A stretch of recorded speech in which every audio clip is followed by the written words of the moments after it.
जय माता की। दुर्गा सप्तशती का अष्टम अध्याय, जिसमें रक्त बीज के वध के बारे में बताया गया है। मैं अणिमा आदि सिद्धिमयी किरणों से आवृत भवानी का ध्यान करता हूँ। उनके शरीर का रंग लाल है, नेत्रों में करुणा लहरा रही है तथा हाथों में पाश, अंकुश, बाण और धनुष शोभा पाते हैं। ऋषि कहते हैं, चंड और मुंड नामक दैत्यों के मारे जाने तथा बहुत सी सेना का संहार हो जाने पर दैत्यों के राजा प्रतापी शुंभ के मन में बड़ा क्रोध हुआ और उसने दैत्यों की संपूर्ण सेना को युद्ध के लिए कूच करने की आज्ञा दी। वह बोला, आज उदयुद्ध नाम के 86 दैत्य सेनापति अपनी सेनाओं के साथ युद्ध के लिए प्रस्थान करें। कंबू नाम वाले दैत्यों के 84 सेनानायक अपनी वाहिनी से घिरे हुए यात्रा करें। 50 कोटि वीर्य कुल के और 100 धौम्र कुल के असुर सेनापति मेरी आज्ञा से सेना सहित कूच करे। कालक, दोहृद, मौर्य और काल के असुर भी युद्ध के लिए तैयार हो मेरी आज्ञा से तुरंत प्रस्थान करें। भयानक शासन करने वाला असुरराज शुंभ इस प्रकार आज्ञा दे सहस्त्रों बड़ी बड़ी सेनाओं के साथ युद्ध के लिए प्रस्थित हुआ। उसकी अत्यंत भयंकर सेना आती देख चंडिका ने अपने धनुष की टंकार से पृथ्वी और आकाश के बीच का भाग गुंजा दिया। राजन, तदंतर देवी के सिंह ने भी बड़े जोर जोर से दहाड़ने आरंभ किया। फिर अंबिका ने घंटे के शब्द से उस ध्वनि को और भी बढ़ा दिया। धनुष की टंकार, सिंह की दहाड़ और घंटे की ध्वनि से संपूर्ण दिशाएं गूंज उठी। उस भयंकर शब्द से काली ने अपने विकराल मुख को और भी बढ़ा लिया था। इस प्रकार वे विजयिनी हुई। उस तुमुलनाद को सुनकर दैत्यों की सेनाओं ने चारों ओर से आकर चंडिका, सिंह तथा कालिक देवी को क्रोधपूर्वक घेर लिया। राजन, इसी बीच में असुरों के विनाश तथा देवताओं के अभ्युदय के लिए ब्रह्मा, शिव, कार्तिकेय, विष्णु तथा इंद्र आदि देवी की शक्तियाँ, जो अत्यंत पराक्रम और बल से संपन्न थी, उनके शरीरों से निकलकर उन्हीं के रूप में चंडिका देवी के पास गई। जिस देवता का जैसा रूप, जैसी वेशभूषा और जैसा वाहन है, ठीक वैसे ही साधना से संपन्न हो उसकी शक्ति असुरों से युद्ध करने के लिए आई। सबसे पहले हंस युक्त विमान पर बैठी हुई अक्षसूत्र और कमंडलू से सुशोभित ब्रह्मा जी की शक्ति उपस्थित हुई, जिसे ब्रह्माणी कहते हैं। महादेव जी की शक्ति वृषभ पर आरूढ़ हो, हाथों में श्रेष्ठ त्रिशूल धारण किए, महानाग का कंकण पहने, मस्तक में चंद्र रेखा से विभूषित हो वहां आ पहुंची। कार्तिकेय जी की शक्ति रूपा जगदम्बिका उन्हीं का रूप धारण किए श्रेष्ठ मयूर पर आरूढ़ हो, हाथ में शक्ति लिए दैत्यों से युद्ध करने के लिए आई। इसी प्रकार भगवान विष्णु की शक्ति गरुड़ पर विराजमान हो, शंख, चक्र, गदा, शारंग, धनुष तथा खड्ग हाथ में लिए वहां आई। अनुपम यज्ञ वराह का रूप धारण करने वाले श्री हरि की जो शक्ति है, वह भी वराह शरीर धारण करके वहां उपस्थित हुई।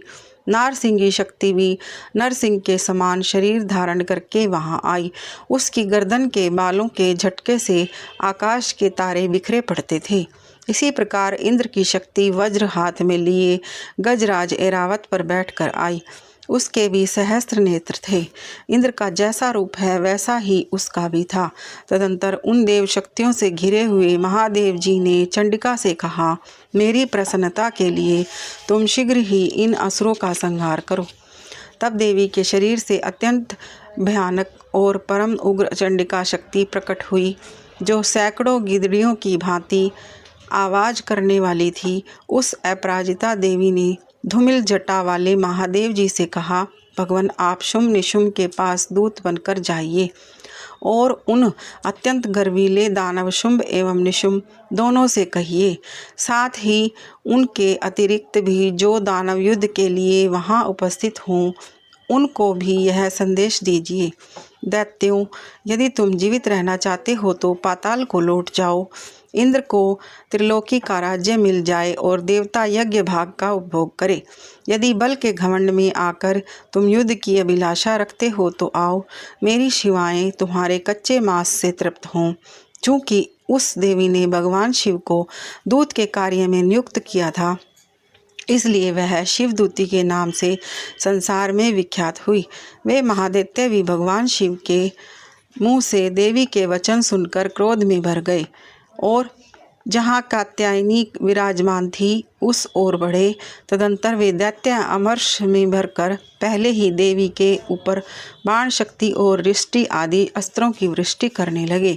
तब देवी ने भी खेल खेल में ही धनुष की टंकार की और उससे छोड़े हुए बड़े बड़े बाणों द्वारा दैत्यों के चलाए हुए बाण, शूल, शक्ति और फरसों को काट डाला।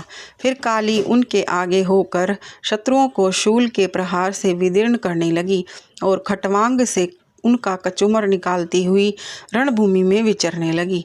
ब्रह्माणी भी जिस जिस ओर दौड़ती उसी उसी ओर अपने कमंडलू का जल छिड़ककर शत्रुओं के ओज और पराक्रम को नष्ट कर देती थी। माहेश्वरी ने त्रिशूल से तथा वैष्णवी ने चक्र से और अत्यंत क्रोध में भरी हुई कुमार कार्तिकेय की शक्ति ने शक्ति से दैत्यों का संहार आरंभ किया। इंद्र शक्ति के वज्र प्रहार से विदीर्ण हो सैकड़ों दैत्य दानव रक्त की धारा बहाते हुए पृथ्वी पर सो गए।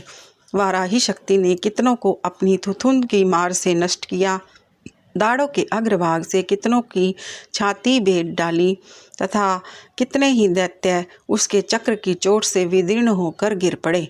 नारसिंगी भी दूसरे दूसरे महादैत्यों को अपने नखों से विदीर्ण करके खाती और सिंहनाद से दिशाओं एवं आकाश की गुंजाती हुई युद्ध क्षेत्र में विचरने लगी। कितने ही असुर शिवदूती के प्रचंड अट्टाहस से अत्यंत भयभीत हो पृथ्वी पर गिर पड़े और गिरने पर उन्हें शिवदूती ने उस समय अपना ग्रास बना लिया। इस प्रकार क्रोध में भरे हुए मातृगणों को नाना प्रकार के उपायों से बड़े बड़े असुरों का मर्दन करते देख दैत्य सैनिक भाग खड़े हुए। मातृगणों से पीड़ित दैत्यों को युद्ध से भागते देख रक्तबीज नामक महादैत्य क्रोध में भरकर युद्ध करने के लिए आया। उसके शरीर से जब रक्त की बूंद पृथ्वी पर गिरती तब उसी के समान शक्तिशाली एक दूसरा महादैत्य पृथ्वी पर पैदा हो जाता। महासुर रक्तबीज हाथ में गदा लेकर इंद्र शक्ति के साथ युद्ध करने लगा। तब इंद्री ने अपने वज्र से रक्तबीज को मारा। वज्र से घायल होने पर उसके शरीर से बहुत सा रक्त चूने लगा और उससे उसी के समान रूप तथा पराक्रम वाले योद्धा उत्पन्न होने लगे। उसके शरीर से रक्त की जितनी बूंदें गिरी उतने ही पुरुष उत्पन्न हो गए। वे सब रक्त बीज के समान ही वीर्यवान, बलवान तथा पराक्रमी थे। वे रक्त से उत्पन्न होने वाले पुरुष भी अत्यंत भयंकर अस्त्र शस्त्रों का प्रहार करते हुए महामात्र गणों के साथ घोर युद्ध करने लगे। पुनः वज्र के प्रहार से जब उसका मस्तक घायल हुआ तब रक्त बहने लगा और उससे हजारों पुरुष उत्पन्न हो गए। वैष्णवी ने युद्ध में रक्तबीज पर चक्र का प्रहार किया तथा इंद्री ने उस दैत्य सेनापति को गदा से चोट पहुंचाई। वैष्णवी के चक्र से घायल होने पर उसके शरीर में जो रक्त बहा और उससे जो उसी के बराबर आकार वाले सहस्त्रों महादैत्य प्रकट हुए, उनके द्वारा संपूर्ण जगत व्याप्त हो गया। कुमारी ने शक्ति से, वाराही ने खड्ग से और माहेश्वरी ने त्रिशूल से महादैत्य रक्तबीज को घायल किया। क्रोध में भरे हुए उस महादैत्य रक्तबीज ने भी गदा से सभी मात्र शक्तियों पर पृथक पृथक प्रहार किया। शक्ति और शूल आदि से अनेक बार घायल होने पर जो उसके शरीर से रक्त की धारा पृथ्वी पर गिरी, उससे भी निश्चय ही सैकड़ों असुर उत्पन्न हुए। इस प्रकार उस महादैत्य के रक्त से प्रकट हुए असुरों द्वारा संपूर्ण जगत व्याप्त हो गया। इससे उन देवताओं का बड़ा भारी भय हुआ। देवताओं को उदास देख चंडिका ने काली से शीघ्रतापूर्वक कहा, चामुंडे, तुम अपना मुख और भी फैलाओ तथा मेरे शस्त्रपात से गिरने वाले रक्त बिंदुओं और उनसे उत्पन्न होने वाले महादैत्यों को तुम अपने इस उतावले मुख से खा जाओ। इस प्रकार रक्त से उत्पन्न होने वाले महादैत्यों का भक्षण करती हुई तुम रण में विचरती हुई रहो। ऐसा करने से उस दैत्य का सारा रक्त क्षीण हो जाने पर वह स्वयं भी नष्ट हो जाएगा। उन भयंकर दैत्यों को जब तुम खा जाओगी तब दूसरे नए दैत्य उत्पन्न नहीं हो सकेंगे। काली से यों कहकर चंडिका देवी ने शूल से रक्त बीज को मारा और काली ने अपने मुख से उसका रक्त ले लिया। तब उसने वहाँ चंडिका पर गदा से प्रहार किया किंतु उस गदापात ने देवी को तनिक भी वेदना नहीं पहुंचाई। रक्त बीज के घायल शरीर से बहुत सा रक्त गिरा, किंतु ज्यों ही वह गिरा त्यों ही चामुंडा ने उसे अपने मुख में ले लिया। रक्त गिरने से काली के मुख में जो महादैत्य उत्पन्न हुए उन्हें भी वह चट कर गई और उसने रक्त बीज का रक्त भी पी लिया। तदंतर देवी ने रक्त बीज को, जिसका रक्त चामुंडा ने पी लिया था, वज्र, बाण, खड्ग तथा रिष्टि आदि से मार डाला। राजन, इस प्रकार शस्त्रों के समुदाय से आहत एवं रक्तहीन हुआ महादैत्य रक्त बीज पृथ्वी पर गिर पड़ा।